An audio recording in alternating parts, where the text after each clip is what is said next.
मङ्गलं भगवान् वीरो मङ्गलं गौतमो गणी मङ्गलं कुन्दकुन्दाद्यो जैनधर्मोऽस्तु मङ्गलं सर्वमङ्गलमाङ्गल्यं सर्वकल्याणकारकं प्रधानं सर्वधर्माणां जयनं जयतु शासनं जयनं जयतु शासनं सिद्धि जयप्प सिद्धि चौविहाराहणाफलं पत्ते वन्दिता अर्हन्ते उच्चम आराहणा कमशो। जय बोले देवादिदेव एकचार श्री बड़े बाबा आदिनाथ भगवान की जय। आचार्य भगवंत शिव कोटि मुनि महाराज की जय। आचार्य भगवंत गुरुवर विद्यासागर जी महाराज की जय। आचार्य भगवंत गुरुदेव श्री समय सागर जी महाराज की जय। निर्यापक श्रमण मुनि पुंगव सुधा सागर जी महाराज की जय। महानुभाव, भगवती आराधना ग्रंथादि राज में हमारी चर्चा कल की कक्षा में चली थी कि 5 प्रकार की भावना दोष बताए। उसमें आचार्य भगवंत ने आसुरी भावना, सम्मोह भावना, कंदर्प भावना आदि की चर्चा की थी और बतलाया था कि जो इन भावनाओं को करता है, भावना भाता है ऐसी, वो निश्चित रूप से दुर्गतियों में जाता है। उन 5 का हमने स्वरूप भी जाना था। तो गाथा नंबर 186 186 तक की चर्चा हो गई थी। आगे गाथा नंबर 187 से स्वाध्याय आज की कक्षा में प्रारंभ कर रहे हैं। आइए पढ़ते हैं गाथा नंबर 187-88 क्रम से। एदाहि भावनाहि विराधौ देव दुग्गदिं लहै तत्तोचुदो समानो भमिहि भवसागरमणन्तम् एदाौ पंच विभज्य इणमो छट्टीह विहरदे धीरो पंच समिदिदोति गुत्तियो निस्संगो सव्वसंगेषु तव भावनाय सुदसत्त भावने गत्त भावना चेया धिदिबल विभावनाविय आसंकलिट्ठा विपंच विहा। ये तीनों गाथाओं का उच्चारण हुआ। आचार्य भगवंत कहते हैं भय उत्पन्न करने के लिए भावनाओं का फल बताते हैं कि हमारे लिए पता चले इन भावनाओं का फल क्या है, ताकि इस प्रकार की हम भावना दोष ना करें। रत्नत्रय से चित हुआ व्यक्ति इन भावनाओं से देवों में दुष्ट गति उसे प्राप्त करता है और दुर्गति से च्युत होकर अंतरहित संसार समुद्र में भ्रमण करता है। इन 5 ही भावनाओं को त्याग कर यह धीर यति छठी भावना में प्रवृत्त होता है, जो 5 समितियों को पालन करता है, 3 गुत्तियों से सुशोभित होता है, सब परिग्रहों में आसक्ति रहित होता है। छठी भावना में प्रवृत्त होने से यति होता है। कहने का तात्पर्य है जो 5 भावनाओं को भाता है और रत्नत्रय से विलग होकर के इन 5 भावनाओं को भाता है, वह व्यक्ति निश्चित रूप से दुर्गतियों में जाता है, उसको प्राप्त करता है और देव दुर्गति से च्युत होकर अंतरहित संसार समुद्र में भ्रमण करता है। कल हमने पढ़ा था सम्मोह भावना, आसुरी भावना, कंदर्प भावना, किल्बिष भावना, अभियोग भावना। इनमें जो ऐसी भावनाएं भाता है, ऐसे कार्य करता है, निश्चित रूप से वह दुष्ट देवों में उत्पन्न होता है। असुर कुमार जाति आदि के जो दुष्ट देव होते हैं, व्यंतर आदि, उनमें उत्पन्न होता है। कहा भी आचार्य भगवंत ने व्यंतर किन्नर किमपुरुष गंधर्व यक्ष राक्षस भूत पिशाच, व्यंतरों के 8 भेद भये।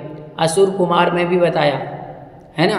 तो उनमें जो देव बनते हैं वो निश्चित रूप से देवों में रह करके उसके पश्चात अंतरहित संसार में भटकते रहते हैं, अर्थात उनके संसार का अंत आने वाला नहीं है।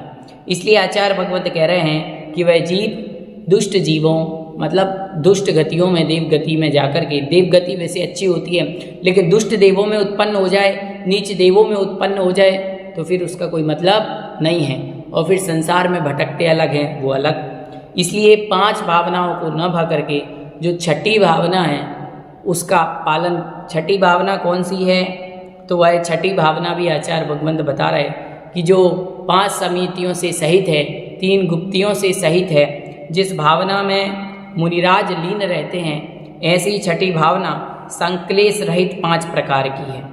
वह है तप भावना, श्रुत भावना, सत्व भावना, एकत्व भावना और धृति बल भावना। तो उन 5 प्रकार की गलत भावनाओं को न धारण करके इन 5 प्रकार की अच्छी भावनाओं को भाने से निश्चित रूप से संसार से बेड़ा पार होता है। तो वही 5 भावना यहाँ पर बताई, कौन कौन सी? तप भावना, श्रुत भावना, सत्व भावना, एकत्व भावना और धृति बल भावना। टीकाकार बतलाते हैं कि तप का अभ्यास करना तप भावना है। 12 प्रकार के तपों की चर्चा की, 6 अंतरंग और 6 बहिरंग, वो आचार्य भगवंत पूर्व में हमें बता चुके हैं। तो उन्हीं की भावना भाना, तप की भावना भाना तप भावना है। ज्ञान की भावना भाना शुद्ध भावना है कि मुझे ज्ञान प्राप्त करना है, ज्ञान की आराधना करना, स्वाध्याय करना, ये शुद्ध भावना है।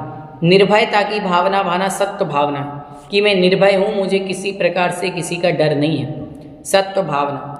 एकत्व भावना और धृति बल भावना, ये 5 प्रकार की भावना आचार्य भगवंत ने कही। ये 5 भावना है, तब छठी भावना कैसे कहा? असंक्लिष्ट भावपना इन सब के समान है, इस अपेक्षा से एकत्व का आरोप करके छठी भावना कहा कि इन सब में किसी भी प्रकार का संक्लेश नहीं है।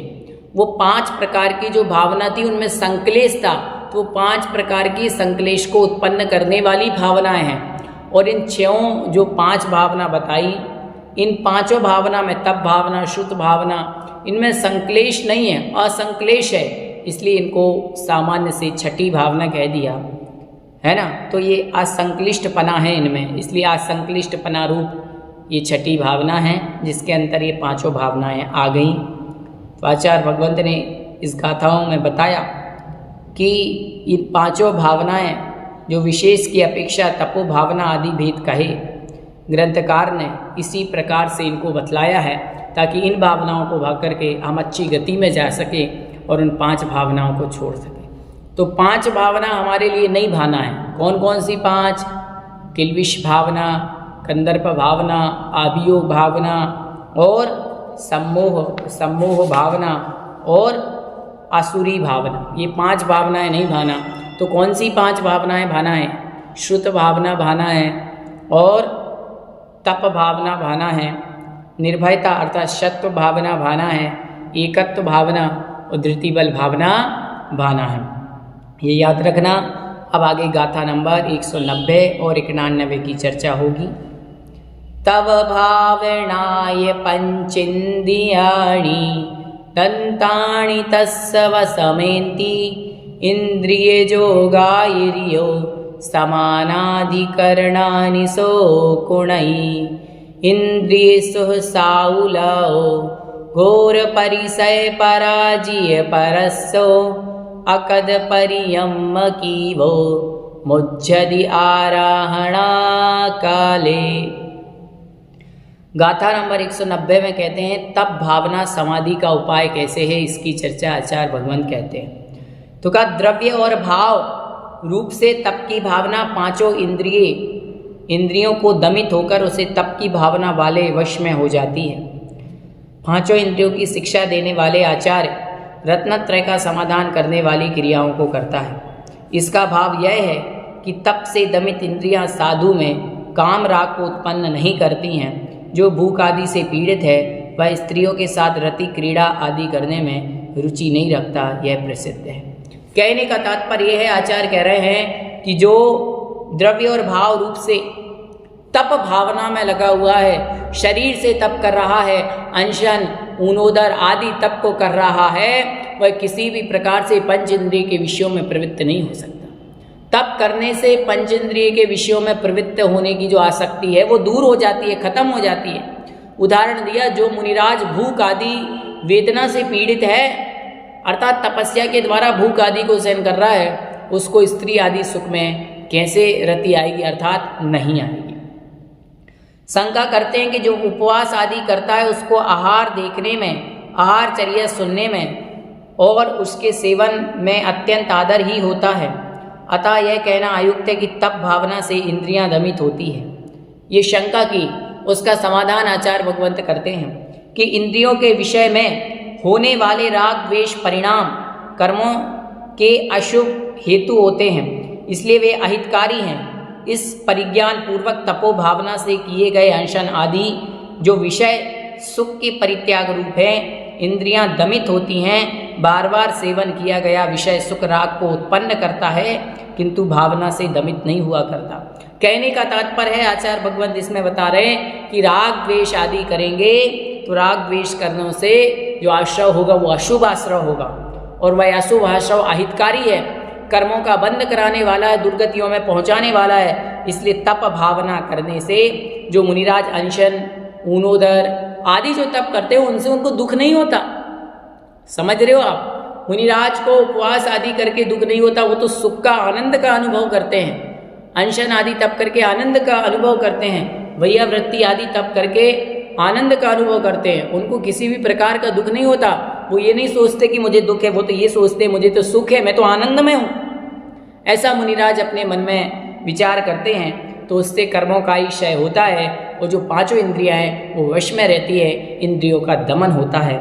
ऐसा इस गाथा में बताया। गाथा नंबर 191 का अर्थ कहते हैं कि जो तप भावना से रहित है उसका दोष दृष्टांत पूर्वक कहते हैं कि जो इंद्रिय सुख के स्वाद में आसक्त है, जो स्पर्शन रसना घ्राण चक्षु कर्ण इन पांचों इंद्रिय के विषयों में लगा हुआ है, जिसे केवल शरीर से ठंडी ठंडी हवा चाहिए, एसी कूलर की हवा चाहिए, शरीर को अच्छा स्पर्श चाहिए है, अच्छे सॉफ्ट वस्त्र पहनना है, जिनके लिए रसना इंद्रिय में खाने में आनंद आ रहा है, अच्छी अच्छी सुगंध को सूंघना चाहते हैं, आंखों से अच्छी दृश्य देखना चाहते हैं, कानों से अच्छा सुनना चाहते हैं, निश्चित रूप से जो इनमें लगा हुआ है। और जो मुनि भूख आदि दुस्सह परीक्षाओं से हार कर रत्नत्रय से विमुख हो गया है, जिसने परिक्रम आराधना के योग्य तप नहीं किया, वह दीन आराधना के काल में विचित हो जाता है और उसका मन इधर उधर भटक जाता है।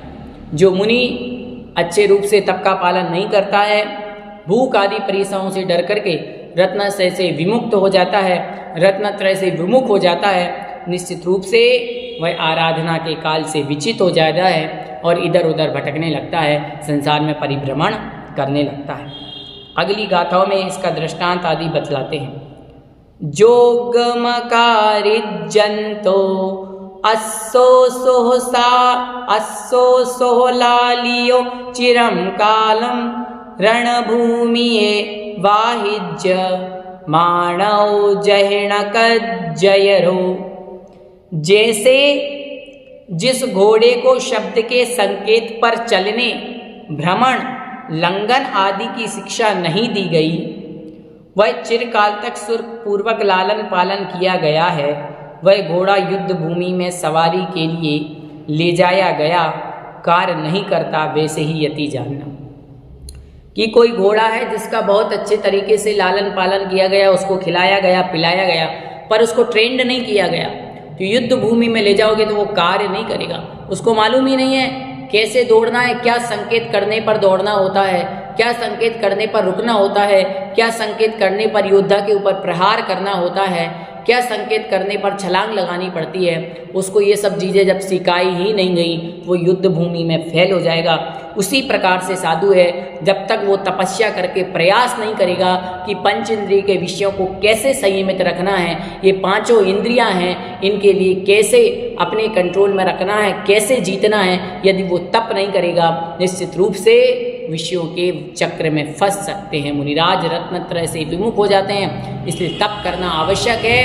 तप के लिए आचार्य भगवंतों ने कहा इच्छा निरोधस्तपा, इच्छाओं का निरोध करना ही तप है, और इन तप को करके पांचों इंद्रियों के ऊपर विजय प्राप्त की जाती है। ये गाथा नंबर 192 में बताया। आगे की 3 गाथा हैं वह सुगम है, अतः उनकी टीका नहीं है। यहाँ पर इन गाथाओं की टीका नहीं की गई, हम सामान्य से गाथा का ही अर्थ पढ़ेंगे। गाथा नंबर 193, 94 और 195 तीनों को एक साथ पढ़ते हैं। पुब्बम कारिद जोगो समाधि कामोतः मरण काले न भवति परिसहसहो विषय सोहे मुच्छिदो जीवो जोगम कारिजंतो अस्सोदो भाविदो चिरं कालम रणभूमि बाहिज्यमाणो कुणदिजः कज्जं पुब्बं कारिदजोगो समाधिकामो यतः मरणकाले होदीहूँ परिसह सहो विषय सोह परम मोहो जीवो। जिसने पूर्व काल में तप नहीं किया और विषय सुख में आसक्त रहा, वह जीव मरते समय समाधि की कामना करता हुआ उन परिसहों को सहन करने वाला नहीं होता। कह रहे जिनने पूर्व काल में तप नहीं किया, तपस्या नहीं की, अनशन अपमोदर वृत्ति परिसंख्यान आदि तपों को नहीं किया, वह जीव मरते समय समाधि की भावना करता हुआ परिसहों को सहन नहीं कर पाता है। परिसहों को सहन कौन जीव कर पाता है? जो जीव निश्चित रूप से तप में लीन रहता है, तप का पालन करता है। महानुभाव, जिसने अपनी इच्छाओं को नहीं जीता, वो अंत समय में ऐसी कठोर साधना वाली उस परम समाधि को कैसे प्राप्त करेंगे, समाधि संलेखना को धारण कैसे करेंगे? तो वही आचार्य भगवंत यहाँ पर बतला रहे हैं कि जिसने पूर्व काल में तप नहीं किया, वह विषय में सुख में आसक्त रहा, वह तप आदि को कैसे ग्रहण करेगा? अर्थात बहुत दुर्लभ है, कठिन है, असंभव सा है। जैसे योग्य शिक्षा को प्राप्त कर अश्व चिल काल तक दुख से भावित हुआ, कष्ट सहने का अभ्यासी युद्ध भूमि में सवारी ले जाने पर कार्य करता है। जिस घोड़े ने कठोर कठोर परिश्रमों को झेला, कैसी कैसी जगह पर वो चला, उसको ये अभ्यास है कि कठोर पर्वतों की चढ़ाई है, वहाँ पर कैसे चलना है, ऊंची नीची डगर है, वहाँ पर कैसे चलना है, भूखे कैसे रहना है, प्यास को कैसे सहन करना, उस घोड़े को जब तक अभ्यास नहीं कराया जाएगा तब तक वो रणभूमि में, युद्ध भूमि में कार्य उस तरीके का नहीं कर पाएगा। उसी तरीके से कोई मुनि है, जब तक तप के द्वारा अभ्यास नहीं करेगा, वह तप आदि में प्रवृत्त नहीं होगा, तब तक वह संलेखना के समय परिचय आदि को आसानी से सहन नहीं कर पाएंगे। अगली गाथा का अर्थ कहते हैं, उसी प्रकार पूर्व में तप करने वाला विषय सुख से विमुख मरते समय समाधि का इच्छुक निश्चय से परिचय को सहन करने वाला है। वही कह रहे हैं कि जो साधु, जो मुनि निश्चित रूप से तप का अभ्यासी है, वह निश्चित रूप से उस साधना को कर पाएगा। गाथा नंबर 196 श्रुत भावना का महत्व बताते हैं। कौन सी भावना का?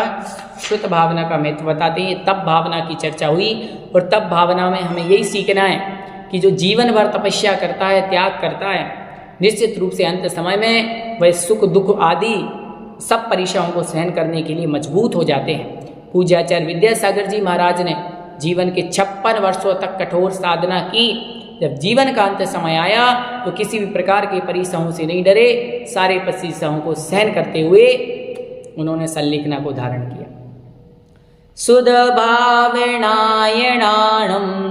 दंसन तव संयमं च परिणवई तो उव ओग पैण्णा सोहमच्च विदो समाणेयी। श्रुत भावना से सम्यक ज्ञान, सम्यक दर्शन, तप और संयम रूप परिणमन करता है। ज्ञान भावना से उपयोग की प्रतिज्ञा को सुखपूर्वक आचलित होता हुआ समाप्त करता है।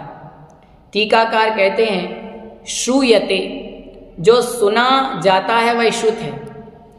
जो जिनेंद्र भगवान की वाणी है उसको जो सुना जाता है वो शुद्ध है। ऐसी व्युत्पत्ति करने पर शुद्ध से शब्द शुद्ध कहा। उसकी भावना का मतलब है शब्द के अर्थ विषय ज्ञान में बार बार प्रवृत्ति करना, अभ्यास करना शुद्ध भावना है। शुद्ध भावना का अर्थ है बार बार अध्ययन करना, बार बार स्वाध्याय करना, ये शुद्ध भावना है। अर्थात आचार्य भगवंत बतला रहे हैं कि जो दिगंबर मुनिराज है उसको स्वाध्याय करते रहना चाहिए। पूज्यवर निर्यापक श्रवण मुनि पुंगव सुधा सागर जी महाराज, उनकी यदि मैं कभी चर्चा करता हूँ, कभी बात करता हूँ, तो पूज्य गुरुदेव की जितनी चर्चा की जाए, जितनी उनकी गुरु भक्ति की जाए उतनी कम है। कभी कभी मेरे मन में विचार आता है कि पूज्य गुरुदेव को जब हम सुनते हैं तो दुनिया के हजारों लोग आते हैं और कहीं से भी कोई भी उठ करके, चाहे मुनि प्रश्न पूछे, चाहे आरिका प्रश्न पूछे, चाहे कितना ही ज्ञानवान व्यक्ति प्रश्न क्यों ना पूछे, और कोई भी प्रश्न, खुला हुआ प्रश्न मंच होता है, खुला हुआ जिज्ञासा समाधान होता है, लोग प्रश्न पूछते हैं और गुरुदेव सरल भाव से आगम से वो उनका उत्तर देते हैं। शंका समाधान, जिज्ञासा समाधान जब पूज्य गुरुदेव का सुनते हैं, सुधा सागर जी महाराज, प्रमाण सागर जी आदि का, तो जब वो उत्तर देते हैं तो वो सहज भाव से कहते हैं कि त्रिलोक सार में ये लिखा है, भगवती आराधना में ये लिखा है, पंचास्ती काय ग्रंथ में आचार्य भगवंत ने ऐसा कहा, गोमठ सार जीव कांड में इस विषय में ऐसा कथन मिलता है। तब मैं ये सोचता हूँ कि कैसे ज्ञान का भंडार है, कैसा गुरुदेव का क्षयोत्सम है, ज्ञान के प्रति कैसी उनकी ललक है कि कोई भी प्रश्न पूछ ले, हर बात का उत्तर उनको आगम से देना है, अर्थात सारे के सारे शास्त्र उनके मस्तिष्क में हैं। उनको ये भी याद है किस शास्त्र में किसका वर्णन है, किस गाथा में है, किस पंक्ति में है। तो ये सब क्यों? पूज्यवर जब सुधा सागर जी महाराज आचार्य विद्यासागर जी महाराज के संग में थे, बहुत समय पुरानी बातें बता रहा हूँ, जब वो संग में रहे, किसी से कोई चर्चा नहीं करते थे, कोई बातें नहीं करते थे, कोई पंचायतों में नहीं पढ़ते थे। गुरुदेव महीनों महीनों, घंटों घंटों, दिनों दिनों तक मौन रह करके घंटों घंटों स्वाध्याय करते थे। मतलब दिन में कम से कम 2-2, 250, 300 पेज पढ़ना, महीने महीने भर में 2-2, 3-3 ग्रंथों का, शास्त्रों का, ऐसा नहीं, गूढ़ स्वाध्याय करते थे, चिंतन करते थे, मनन करते थे। और आज भी पूज्य गुरुदेव कितने ग्रंथों का स्वाध्याय करते हैं और रात्रि काल में घंटों घंटों सामायिक करते हैं। गुरुदेव की सामायिक दिन में 3 बार होती है, वैसे भी मुनियों की तो 2-2, 2.5 घंटे की उनकी सामायिक होती है। ऐसा चिंतन करते हैं, ऐसा चिंतन करते हैं, और रोज नया विषय हम सभी के समक्ष प्रस्तुत करते हैं। पूज्यवर प्रमाण सागर जी महाराज इतनी उत्कृष्ट शैली में, इतनी अच्छे सरल शब्दों के माध्यम से साहित्यिक भाषा में लोगों को बहुत अच्छी तरीके से उत्तर देते हैं। कैसा भी प्रश्न कर लो तो हम ये देखते हैं कितना गुरुदेव का, आचार्य विद्यासागर जी महाराज की तो बात ही अलग है। वो तो ज्ञान के, विद्या के सागर है, नाम ही है उनका विद्या का सागर। तो उनकी तो क्या कहें गुरुदेव के बारे में, उनका ज्ञान का क्षयोत्सम। क्यों? क्योंकि उन्होंने श्रुत का बहुत अभ्यास किया। तो हम भी ये भावना बातें हैं कि गुरुवर एक दिन हमको भी आपके पथ पर चलना है, मोक्ष को प्राप्त करना है, तो हम भी खूब श्रुत का अभ्यास करें, ऐसा आप आशीर्वाद प्रदान करें, हम स्वाध्याय करें। आज देखिए आपके और हमारे पास कितना अच्छा माध्यम है कि ऑनलाइन के माध्यम से हम स्वाध्याय कर पाते हैं। तो आप सभी से यही निवेदन रहता है कि आप सभी स्वाध्याय करें। देखिए सरल नहीं होता है ऑनलाइन में पढ़ना पढ़ाना, सारी तैयारियां करनी पड़ती हैं, मोबाइल से वीडियो आदि बनानी पड़ती है, पहले स्वयं पढ़ना पड़ता है, फिर आपको बताना पड़ता है।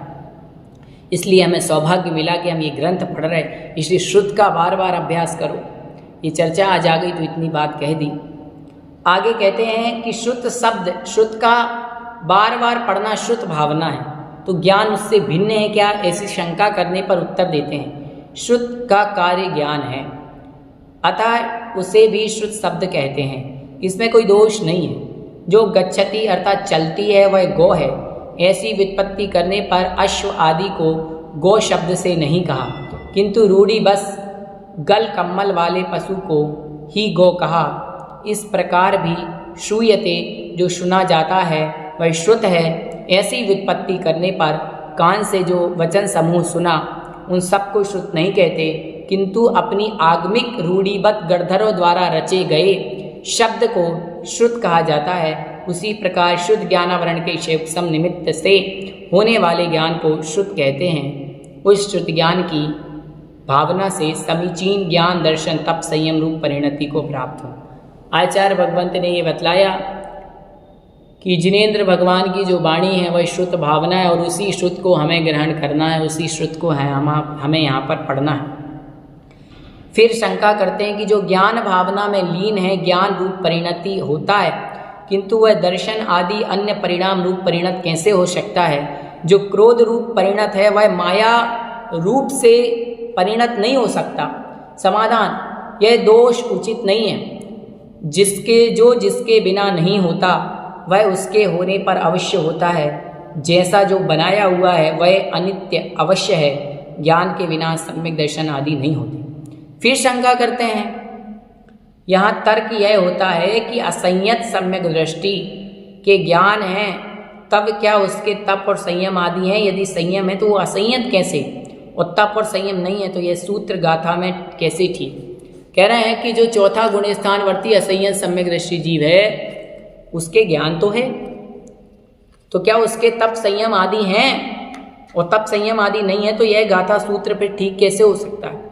तो कह रहे हैं यह सूत्र गाथा का अर्थ नहीं है जो हम अर्थ समझ रहे हैं। इसका अर्थ है कि ज्ञान भावना के होने पर सब संयम आदि होते हैं। मतलब जिसको सम्यक दर्शन सम्यक ज्ञान हो जाए तब सम्यक चारित्र होगा, और सम्यक दर्शन सम्यक ज्ञान नहीं हुआ तो सम्यक चारित्र होना संयम संभव ही नहीं है, सकल संयम ग्रहण कर ही नहीं सकता है। लेकिन जिसको सम्यक दर्शन सम्यक ज्ञान है जरूरी नहीं उसे सम्यक चारित्र ही हो, क्योंकि चौथा गुण स्थानवर्ती जीव सम्यक दर्शन और सम्यक ज्ञान तो होता है परंतु उसको सम्यक चारित्र नहीं होता। सम्यक चारित्र पंचम गुण स्थान में एक देश और छठे गुण स्थान में सकल देश मुनियों के होता है। तो कह रहे हैं तप और संयम कार्य हैं, अर्थात चारित्र मोहिनी के शयोपम विशेष की अपेक्षा सहित ज्ञान के होने पर होते हैं। कारण होने पर कार्य अवश्य होता है ऐसा नियम नहीं है। काष्ठ आदि की आग बिना धूम भी देखी जाती है। इस प्रकार से आचार्य भगवंत ने समाधान बताया। ज्ञान भावना के उपयोग प्रतिज्ञा को बिना क्लेश के अचल होकर समाप्त करता है, पूर्ण करता है। मैं ज्ञान दर्शन तप संयम परिणामों को अपने मैं प्रवृत्त करता हूँ, यह प्रतिज्ञा करता है। तो आचार्य भगवंत ने गाथा नंबर 196 इस शुद्ध भावना के विषय में कही। अब गाथा नंबर 197 में भी चर्चा करते हैं। जदनाय योग्य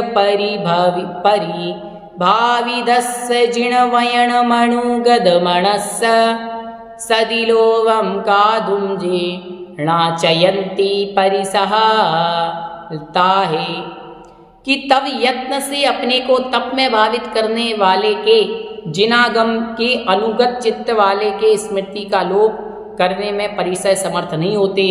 टीकाकार इसका अर्थ बताते हैं, यति निर्जरा के लिए अनशन आदि से युक्त होता है वह योग है।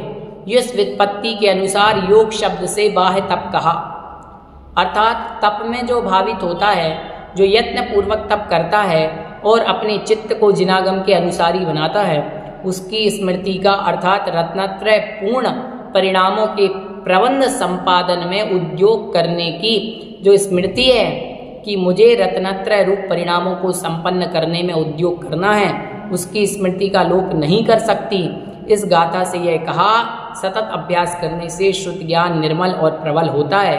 प्रबल अभ्यास के बल से स्मृति बिना खेद के अपना काम करती है। योग तथा वचन काय के व्यापार की मूल है। क्या कह रहे हैं आचार्य भगवंत यहाँ पर?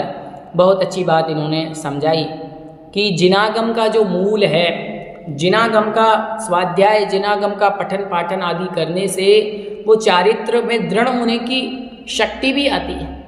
आचार्य भगवंत ने यही बताया कि निरंतर श्रुत का अभ्यास करने से श्रुत ज्ञान अर्थात ज्ञान हमारा प्रबल होता है।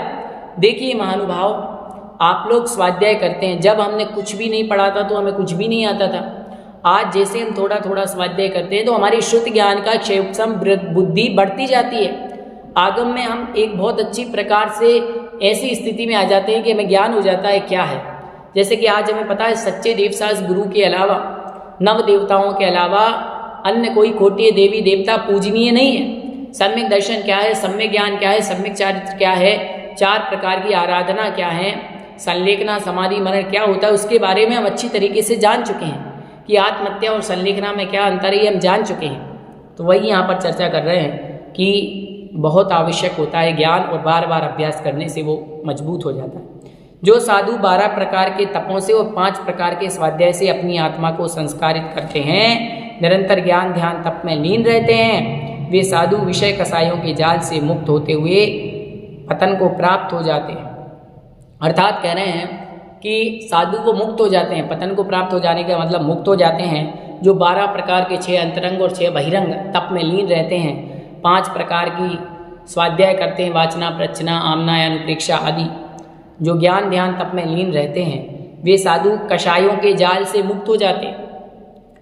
वे कर्म रूपी शत्रुओं को जीतने में असमर्थ होते हुए सामने खड़ा हो जाने पर, मतलब कह रहे हैं कि वे कर्म रूपी शत्रुओं को जीतने में असमर्थ होते हुए भी पतन को प्राप्त हो जाते हैं। जिस प्रकार ढाल और तलवार से रहित सैनिक युद्ध भूमि में शत्रु को सामने खड़ा रहने पर असमर्थ हो जाता है, अपनी आश्रित देश की रक्षा करने में अक्षम होता है, वह कायरता के साथ मृत्यु को प्राप्त होता है, उसी प्रकार शुद्ध ज्ञान रूपी ढाल और तप तलवार से रहित योगी अपनी आत्मा धर्मात्मा और धर्म की रक्षा करने में असमर्थ होता है, कायरता के साथ कुमरण को प्राप्त होता है। कह रहे हैं कि जो साधु तप नहीं करता, स्वाध्याय नहीं करता, संयम आदि से रहित होता है, वो साधु संसार में कुमरण को प्राप्त होता है।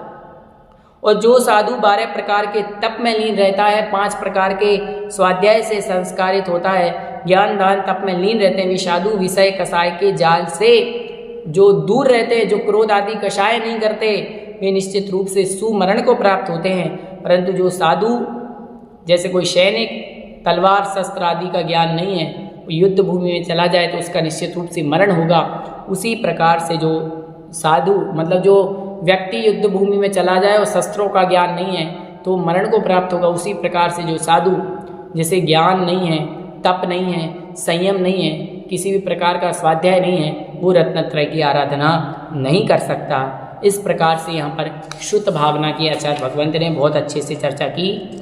तो ये गाथा नंबर 197 तक शुद्ध भावना की चर्चा हुई। अगली गाथा में से हम सत्य भावना की चर्चा करेंगे। आज की कक्षा में इतना ही। बोधि समाधि परिणाम शुद्धि स्वात्मोपलब्धि शिव सौख्य सिद्धि चिंतामणिं चिंतित वस्तुदाने त्वामन्द्यमानस्य ममस्तु देवी नौवर्णमुख।